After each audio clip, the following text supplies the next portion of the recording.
All right, here we are, episode 1 of the Mortgage Show with Randy and Chris. Chris, you fired up? Let's go, baby. Yes, I am. Yeah, And I hope our listeners are fired up. I'll let you go in a second, but like my vision for this podcast is to do a monthly podcast, keep it 20 minutes, 25 minutes, focusing on mortgage news, industry news, some helpful information that we can pass along to our referral partners, to our clients, to our prospects, to just catch them up on the market. There's so much noise coming at people all the time. So if we can just dumb it down, hit the key points, pass it along, move on to the next one, that's what I'm looking to do. What about you? Yeah, I think, the thing is I think we work very well together. It's been great working with you in the mortgage industry. I love rambling about mortgage interest rates, product stuff. It's all stuff we nerd out on. So it's like, this should flow really well. Yeah. Let's keep it short and sweet. Let's make sure they're entertained, and let's do this. Sounds good, man. So, all right, the first thing that I want to talk about today is the big news that came out today, which is the CPI announcement. Consumer Price Index was up 3.2%, which is much lower than what it had been over the past 12 months, which is a good thing for mortgage rates moving forward. What do you think about that news?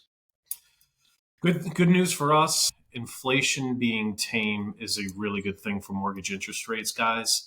Mhm. It's the major reason why interest rates spiked there for the longest time over the last 18, 20 months. So it's refreshing for me to see a low inflation number, and eventually the consumers will like it too. Absolutely. I think we're already seeing rates drop a little bit today, which is nice. So, inflation's up 3.2%. I think they'd like to get it to 2%, but things that are keeping that number up is things like rent.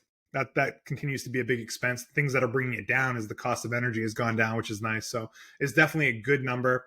I think from what I've read today is this might help take some of the pressure off the Fed to increase rates moving forward, which would be a nice surprise um, for us. Man, it would be great. I just think the thing is, guys, organically, when inflation is down, the cost of borrowing starts to come down with it. So this is really good interest rate news for mortgage loans, the longer term notes, and where you're referencing the Fed rate. So we should explain what that is a little bit. Sure. Um, so it's an interbanking lending rate. So Randy's a bank, I'm a bank. It's the interest rate suggested by the Fed that we should lend to each other. So that's the rate that's been going up. It affects home equity lines, car loans, consumer loans, credit cards, stuff like that. So, the mortgage rates have been going up. Then you have the other side of it, which is this rate affected by the Fed news that's pushed all those other lending areas up. So I don't know, man. We might be on the ground floor of this actually starting to loosen up a little bit and costs come down just slightly. Which would be nice. Be nice for people going into the holidays, and then we could start off 2024 with a bang. So I'm hopeful about that good news. So if you hear anything about it, that's what the latest is with the CPI announcement. Why don't we move on to an interest rate update in general? I know you have some stuff that you can share with our listeners, watchers. I'll give you an opportunity to do that and talk about rates beds. So one of the things that makes interest rates go down, so we're talking about the Fed rate, we're talking about inflation, but also other economic news sort of affects this. And that's the jobs report, the unemployment, retail sales, manufacturing. So the last report that came out, and this is pretty interesting because the last 2 weeks after getting our tails kicked, Randy, for about 3 weeks, Mm-hmm. rates were shooting up. We had this economic report that came out. Most of those numbers did not meet expectation. And so here we are, the last few weeks, riding this amazing high of interest rates trying to push lower. So I'm just going to draw out this chart real quick. So we follow this website called MBS Highway. On the right-hand side, you'll notice that's today's trading, which is a green candlestick going up the chart. Guys, simply, if you look all the way to the left, you can see a bunch of red flying down the chart. In between that, there's some green. Interest rates try to recover, but man, look at the last 2 weeks. So starting on the right, going back 14 candlesticks, you could see that climb up the ladder. And what spearheaded that was the fact that that jobs report didn't meet expectations. So we've been riding this wave. And honestly, Randy, it's nice to see. It So really is. So the main thing to focus on with that chart is green is good, red is bad. It's yeah, nice to have a little run up of green because it's been a rough, 18 months at this point of like a lot more red than green. But um, I'm dude, hopeful. It was December of 2021. Okay, December of 21. That's true. We buy our building. Things are great. Let's do this. We're going. What are we like 5 years deep in an amazing run of rates lowering, purchase business, refinancing. Let's make this big move, and then all of a sudden, I know. It's awesome. We'll be able to tell that story for the rest of our career. So it is nice. I mean, anything could happen in the weeks to come, and rates could shoot back up to where they were. I mean, I was locking people in at 8.5 a few weeks ago. Like, I'm hopeful that the eights are behind us and that we can continue to move down over the next, again, 12, 18, 24 months, refinance some people that got these high rates. I'm hopeful. So let's just leave it at that on interest rates. real quick, my career spans 20 years this month. So I'm actually 20 years, 1 month now. These interest rates are the highest that I've ever quoted. Yeah. So I think I remember doing a 7.25 way back in the day. So, I mean, seeing over 8 was super weird. It's tough. Yeah, it's tough for people too. So I'm hoping for better days ahead. Another thing that we want to do on a monthly basis is focus on a new product change in the industry, assuming there is one. And there is a big one that goes into effect on November 18th, which I actually think is this weekend. So it's effectively on Monday. And that is the addition of a 5% down conventional loan for multifamily properties. You want to give a little bit of a highlight on that? And I can kind of chime in. Yeah. So typically we've had to do at least 20% down, 1 and 2 units. Well, actually, a single family was 15, 2 unit was 20, 3 and 4 was 25. So if you were going to own or occupy, I mean, you had to have a large down payment if you were a conventional buyer. So that's all changed to 5%, like Randy said, starting on Monday.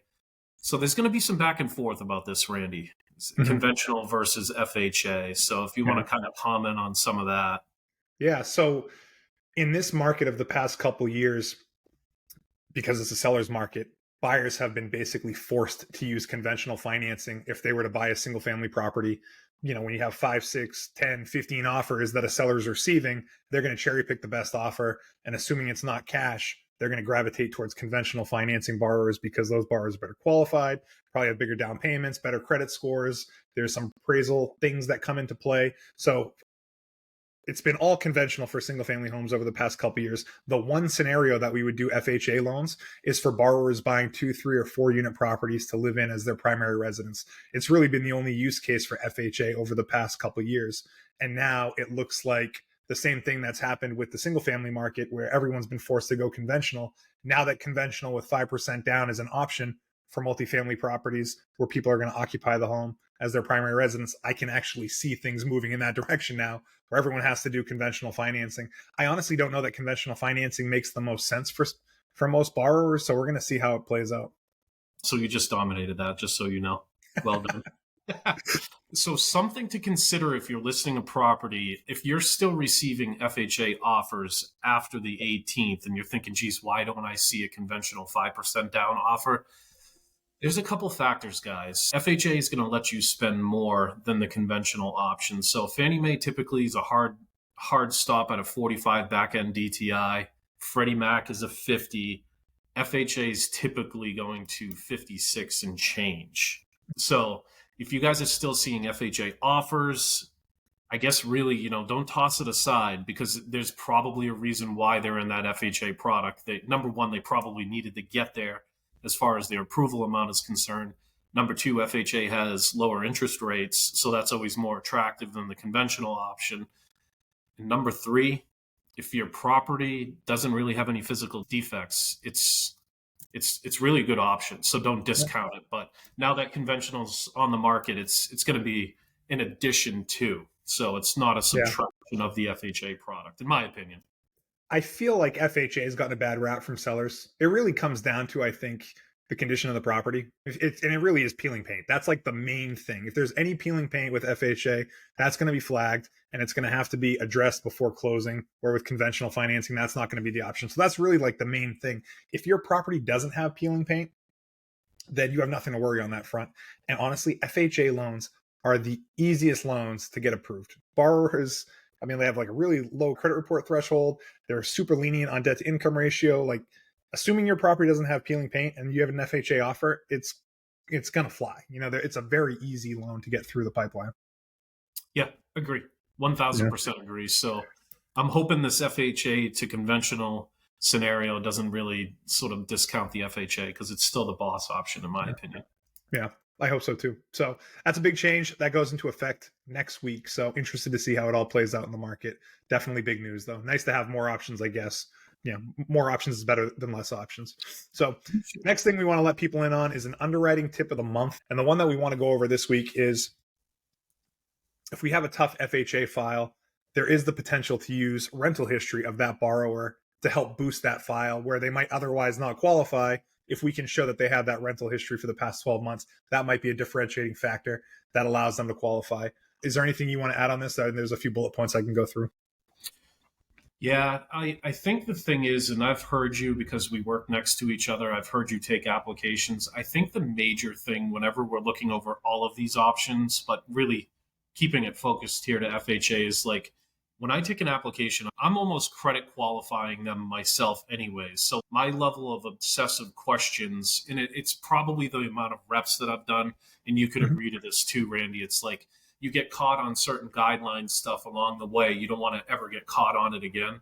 So where are you going with this, Chris? I think ultimately, in addition to all of that individually that we do with these customers, now having this little option to tweak it and add the rental history for the software to actually give a better decision is actually a really good thing for us to know and actually input into the software, because it's an easy thing to autopilot and just kind of overlook and just assume. So a lot of times, I guess what this means is like we're taking an application, we're asking about the housing history of 2 years, but another layer of it is I ask, hey, do you pay your rent? Have you ever been late? If you are late, has it been more than 30 days? What's your payment history last 12 months? Yeah. And if they're not lying to me, let's put that into the software. Let's see if we could get a better decision. So what people don't realize is the first layer of defense when it comes to a loan application is this automated software that we use where we take everyone's income, expenses, assets, liabilities, credit reports, throw it into the system,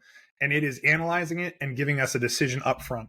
If it gives us an accept, we can move forward. If it gives us a refer, it's nothing. We can't do anything. So adding this information into that software can be the difference between a refer, which means it's not happening, and an accept, which means we can kind of move it forward to the next stage. So that's a big deal. So what does this look like?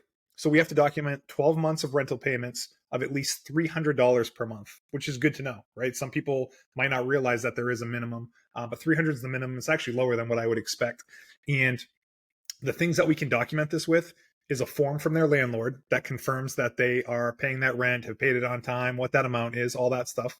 The next thing is 12 months of canceled rent checks, where if you pay your rent by check, you can get an image of that check showing that you paid it. Do that for 12 months, you're okay.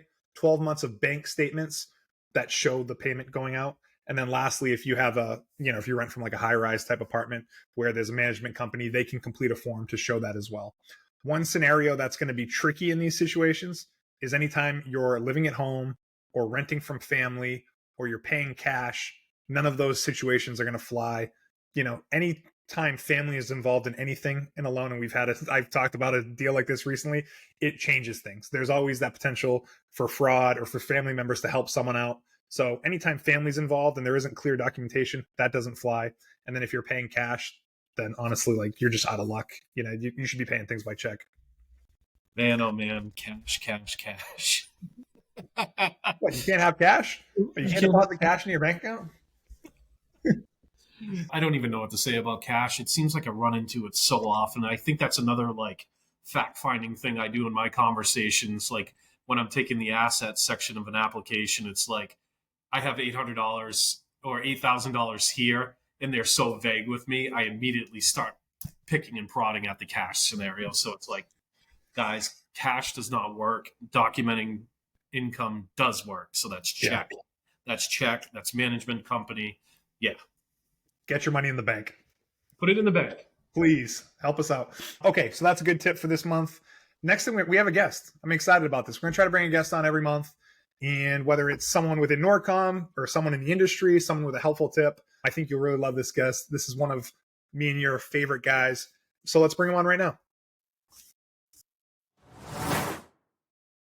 All right, we're here with Eli Pascon from ValueQuest, one of our favorite people. Eli, thanks for joining us on the podcast. Glad to be here, fellas. Good to see you both. Yeah, definitely. We want to have you on for a bunch of different reasons because we love you, but we want to talk about what you do at ValueQuest, how that benefits our customers, and then talk a little bit about an event we have coming up. So, why don't you give everyone a little rundown about what ValueQuest is? Absolutely. So about 11 years ago, Phil, the owner of Norcom Mortgage, wanted to bring the appraisal piece in-house. He wanted full control of the appraisal process from order placement to report delivery, right? So he hired me to come in and manage our appraisal management company, which to some people that seems weird, but it is completely compliant and legal. And so all the appraisals that you guys are placing, we are managing it. I am the certified residential appraiser acting as president of ValueQuest and chief appraiser for North. I've obtained my SRA designation through the Appraisal Institute, which means I've gone even above and beyond what the state requires for licensure. Phil spends a lot of money into my training, making sure we're up to date on Fannie, Freddie guidelines, FHA guidelines. So what that all means is that when you bring a client and you place the order, we're going to handle the appraisal process and everything that comes with it, right? At the end of the day, the appraisal is an opinion of value by one person at one given moment. Any opinion most likely will have differences, right? Not everybody always agrees, but we're here to manage that process for you. So we have found that that works best. I'm actually your representative going to bat for you guys on all matters appraisal. Mm-hmm. And it's honestly one of the things I love the most about working at Norcom is the relationship that we have with you and ValueQuest. Because when I think of all the things that could go wrong with a loan, like 50% of them are appraisal related, so when they come in, it's nice that we have you and your team to be able to reach out to and find solutions. And sometimes there is no solution, but if there is a solution, we can typically find it by working together with you, which we Yeah, appreciate. I mean, every loan starts and ends with the appraisal, right? You can take disclosures, you can start a loan, this and that, but until you order that appraisal and get that report back, and then all the numbers make sense and are valid, not much is going to happen. So the appraisal portion is very key. By having it in house, we have established good relationships with local appraisers. They like working with us. They give Norcom Mortgage preferential treatment, and by Norcom I mean also ValueQuest. Obviously, they do a tremendous job for us. They answer when we reach out to them. They're excellent about communications, booking appointments, completing the reports by the desired due dates. Obviously, as volume was crazy, there's some hurdles that we all had to face and jump through. But for the most part, by retaining that process in-house helps tremendously. Prior to establishing ValueQuest and prior to me coming over here, Phil used to work with 3 or 4 other AMCs. An AMC is just an appraisal management company that's going to want to accept your order, take your money, and send back a report. What we're doing in-house is all that, plus all the background review. Since 2015, Freddie and Fannie makes every lender answer to collateral underwriter findings. We're doing that all in-house. No AMC has access to collateral underwriter. It is a software meant for lenders and lenders only.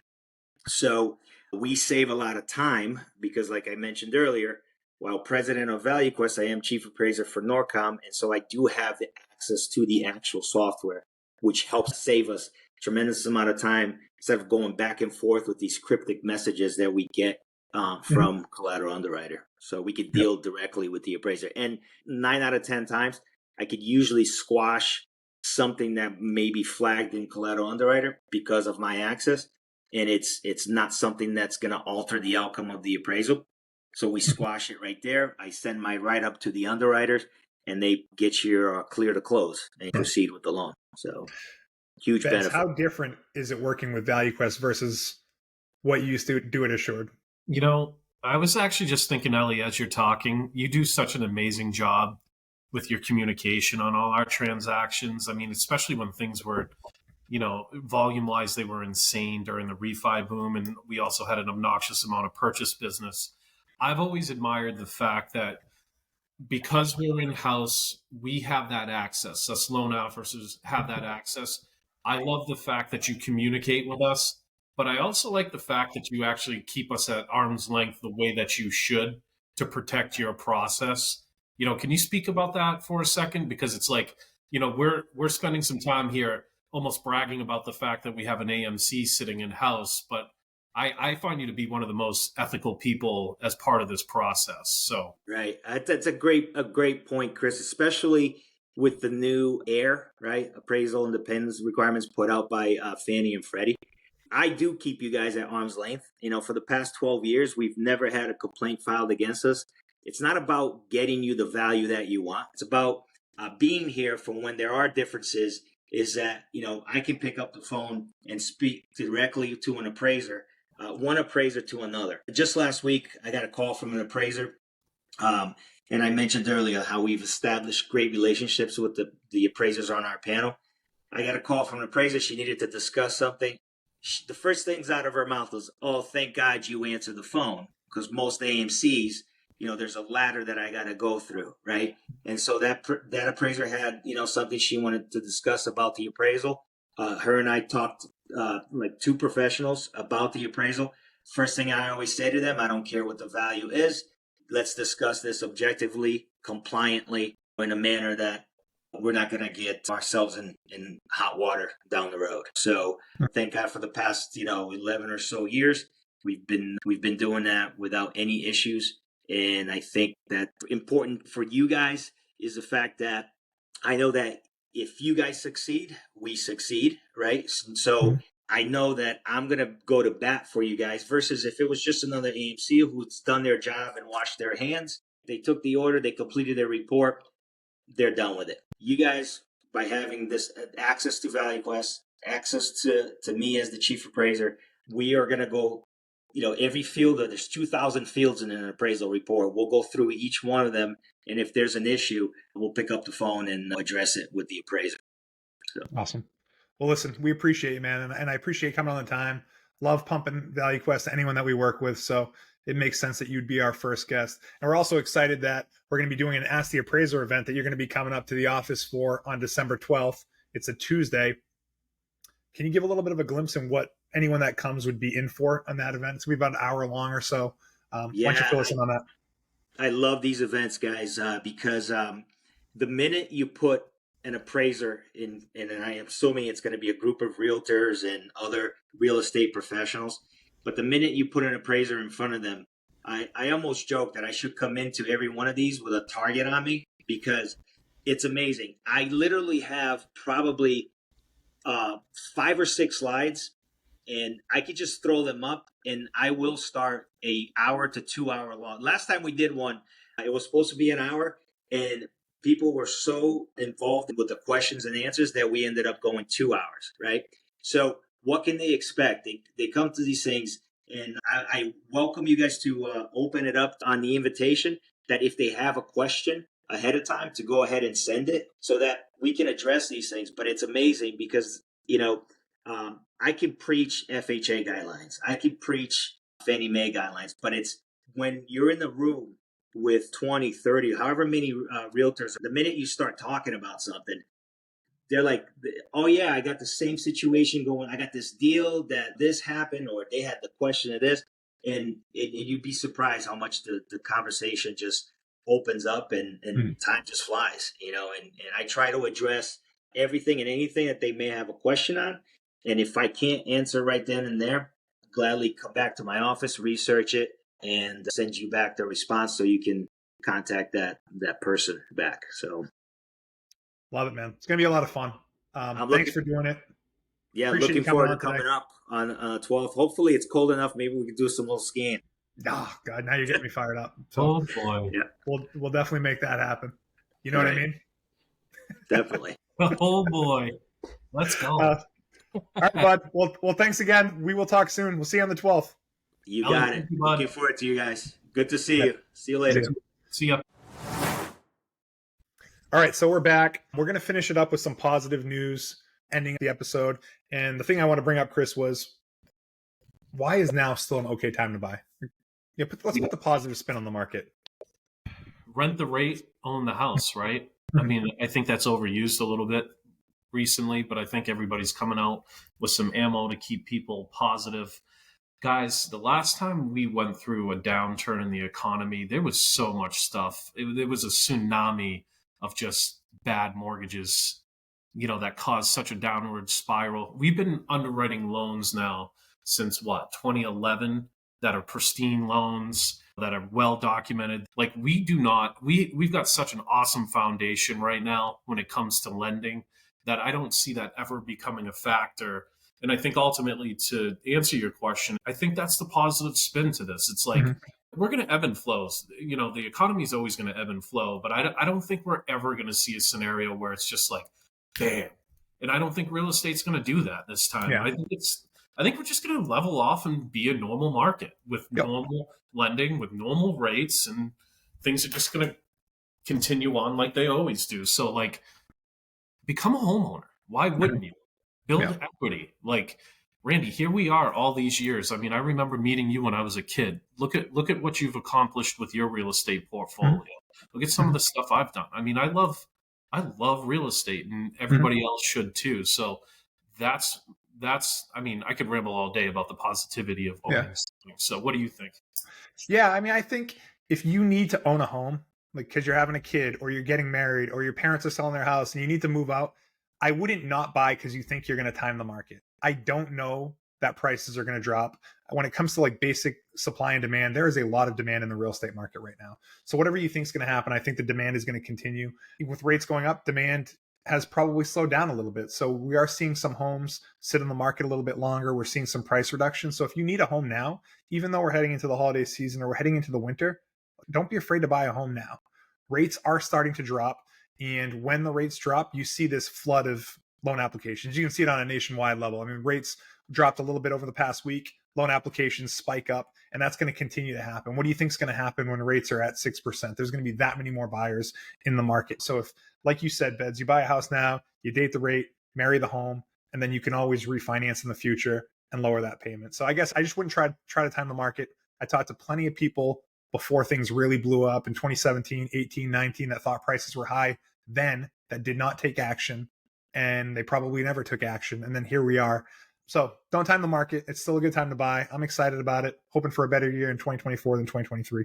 So pumped. Yeah, same. And like, can we talk for a second about all the awesome options that are available to borrowers? I mean, we have VA no money down, we have FHA 3.5% down, rural developments no money down, Misha's no money down.